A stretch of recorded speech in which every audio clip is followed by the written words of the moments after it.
Halo, apa kapsnya? Dimanapun kalian, semoga baik-baik dan dimudahkan segala usahanya. Special ID merupakan film yang bercerita tentang seorang polisi yang menyamar menjadi anggota gangster. Tujuannya untuk mengungkap bisnis ilegal dan tindak kejahatan sebuah kelompok gangster. Tapi saat menjalankan misinya, identitasnya sebagai polisi terbongkar. Bahaya besar mengancamnya, terutama nyawa ibunya.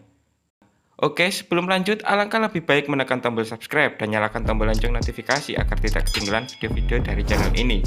Woi, please, tolonglah.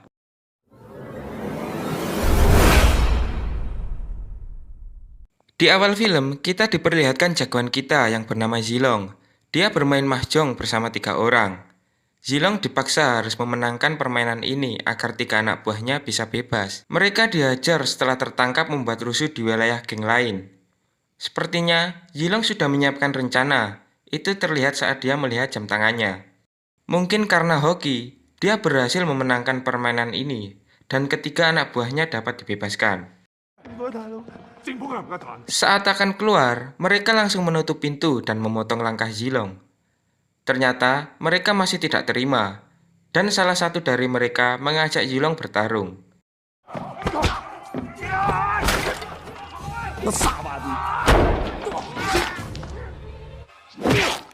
Sampai akhirnya, Zilong berhasil memenangkan pertandingan ini. Bukannya bebas, ini semakin membuat mereka marah dan ingin membunuhnya. Beruntung, Zilong dapat kabur dari mereka setelah melompat keluar dari jendela. Lalu dia bertemu dengan 3 anak buahnya yang pingsan, dan rencana bantuan yang seharusnya tiba lebih awal baru datang. Setelah itu, Zilong menyuruh temannya untuk membawa anak buahnya ke rumah sakit. Mereka bertemu di sebuah tempat. Zilong marah pada temannya karena telat menjemputnya. Mereka berdua adu bacot sampai mereka pegel dan diam sendiri. Scene pindah melihatkan seorang wanita yang bingung karena rumahnya dipenuhi orang-orang yang menakutkan. Ternyata mereka membuat kejutan ulang tahun. Wanita ini adalah ibu Zilong. Setelah merayakan pesta, Zilong dan ibunya duduk di balkon dan bercerita tentang pekerjaan Zilong yang sebenarnya. Zilong takut jika saat dia jauh dari ibunya akan menjadi incaran dari musuh-musuhnya. Zilong berjanji pada ibunya, setelah tugasnya selesai, mereka akan pindah rumah di tepi pantai dan membuat usaha bar. Lalu scene pindah, 2 orang pria di dalam mobil yang bernama Sunny dan Terry. Mereka berdua akan bertransaksi dengan orang yang bernama Kun. Saat koper dibuka, bukan uang, melainkan tumpukan kertas di dalamnya. Akhirnya Terry dipukuli oleh orang-orang itu. Tak tinggal diam, Sunny mengambil skop dari belakang bagasi mobil dan langsung menghajar mereka.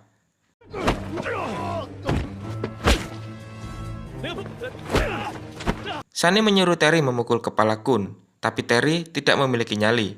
Akhirnya, Sunny sendiri yang menghabisinya dan mengubur mayat mereka di hutan. Scene pindah melihatkan Zilong yang pergi ke sebuah salon untuk bertemu pria yang bernama Keong. Keong adalah kepala gangster distrik sekaligus bos Zilong. Dia mencurigai Zilong sebagai mata-mata polisi yang menyamar menjadi anggotanya. Keesokannya, Keong menyuruh Zilong untuk mencari Sunny karena sudah dicurigai mengambil dokumen penting miliknya. Sunny adalah mantan anak buah Zilong pada masa lalu, dan Zilong pula yang mengajarinya untuk bertarung. Lalu, Zilong bertemu dengan teman polisinya dan ingin berhenti dari pekerjaan ini karena tidak ingin ibunya terlibat. Temannya menawari sebuah misi untuk bekerja sama dengan polisi Cina untuk menangkap Sunny. Kebetulan, tujuan mereka sama dengan apa yang ditugaskan Keong. Akhirnya, Zilong mau. Ternyata rekan kerja Zilong adalah agen polisi yang cantik bernama Jing. Lalu Zilong membuat sebuah rencana untuk bertemu dengan Sunny di sebuah restoran. Saat mereka bertemu, mereka melatih sedikit gerakan baku hantam sebagai penghormatan karena lama tidak bertemu. Setelah itu, Sunny menanyakan pada Zilong, apakah Keong yang mengirimmu kemari untuk mencariku? Lalu, tiba-tiba ada suara tembakan, dan salah satu anak buah Sunny langsung tergeletak. Ini di luar rencana Zilong. Ada orang lain yang mencoba membunuh Sunny. Tapi, Sunny dan anak buahnya menuduh Zilong yang melakukan ini. Akhirnya, jagoan kita terpaksa baku hantam, melawan banyak orang.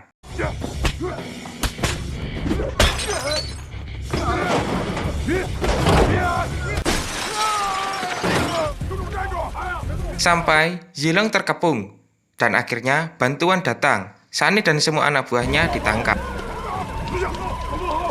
Dan rencana menangkap Sunny sebagai kasus pembunuhan Kun ditunda.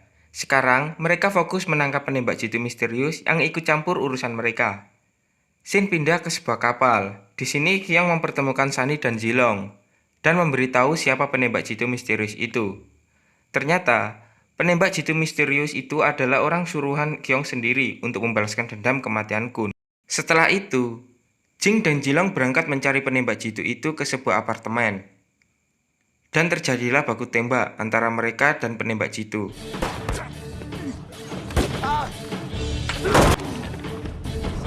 Dan saat berada di dalam gudang, Jilong malah menjadi sandra oleh penembak itu. Dan Jing terpaksa harus menembak mati untuk menyelamatkan Jilong. Malamnya, Jing menangis karena ini baru pertama kalinya dia menembak orang. Dan berkat rayuan jagoan kita, Jing berhasil berhenti bersedih.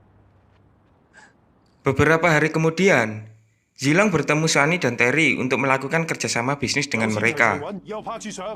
Saat hari pertemuan mereka tiba, terkejutnya Jilong dengan sebuah rekaman video anak buahnya yang berkata, "Jilong adalah polisi yang menyamar. Aku melihatnya dia berbicara dengan polisi. Dia pikir aku pingsan." Dan rencana mereka gagal. Terlihat Sunny yang menghabisi rekan-rekan bisnisnya karena dianggap berkhianat. Mungkin karena Terry muak dengan kegilaan Sunny yang membunuh orang, dia membocorkan informasi gengnya dan meminta jaminan keselamatan sebagai gantinya. Akhirnya, Jin menghampiri Kyung saat berada di dalam kamar mandi untuk menangkapnya karena identitasnya ketahuan sebagai bos gangster yang sering membuat tindak kriminal. Dan saat itu juga, Jilong teringat dengan keselamatan ibunya jika suatu hari identitasnya terbongkar sebagai polisi yang menyamar. Tapi, Sunny sudah berada di rumah ibu Jilong dan menghajar ibunya. Beruntung, Jilong kembali tepat waktu dan segera membawa ibunya ke rumah sakit. Tak terima melihat ibunya, Jilong berniat membalaskan apa yang sudah terjadi pada ibunya. Teman-temannya mencoba menenangkannya, tapi Jilong tidak peduli meski dia dipecat dari kepolisian. Terlihat Terry yang sudah bersiap kabur dan membawa 2 tas berisi uang. Sebelum keluar dari parkiran, dia apes bertemu Sunny. Di situ Terry diajar habis-habisan oleh Sunny. Beruntung, Jilong tiba. Dengan penuh dendam, Jilong mengejar Sunny dan terjadilah kejar-kejaran mobil. Jin mencoba membantu mengejar dengan melompat ke atas sebuah bus dan melompat lagi ke atas mobil Sunny.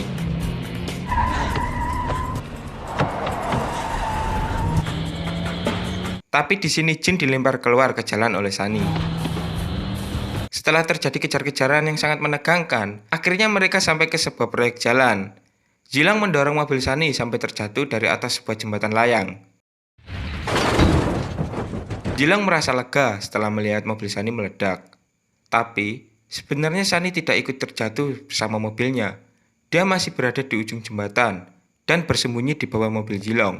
Saat akan berbalik, Sunny langsung menendang Jilong dan terjadilah baku hantam antara mantan bos dan mantan anak buah.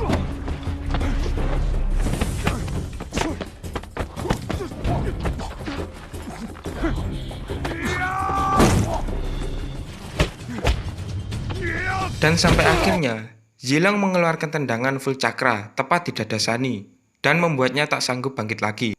Setelah itu, polisi datang dan Sunny ditangkap. Setengah tahun kemudian, melihatkan Jilong yang baru pulang berbelanja untuk ibunya dan bertemu dengan Jin. Jin memberi kabar pada Jilong bahwa dirinya kembali diterima menjadi polisi normal yang tidak usah menyamar lagi menjadi gangster. Terlihat, Jilong sangat gembira.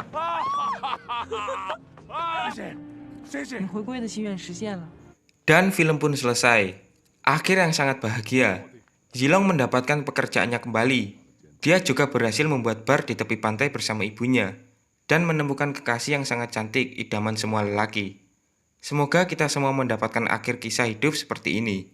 Oke, terima kasih sudah menonton video ini. Kurang lebihnya saya minta maaf. Like, subscribe jika kalian suka, and see you again.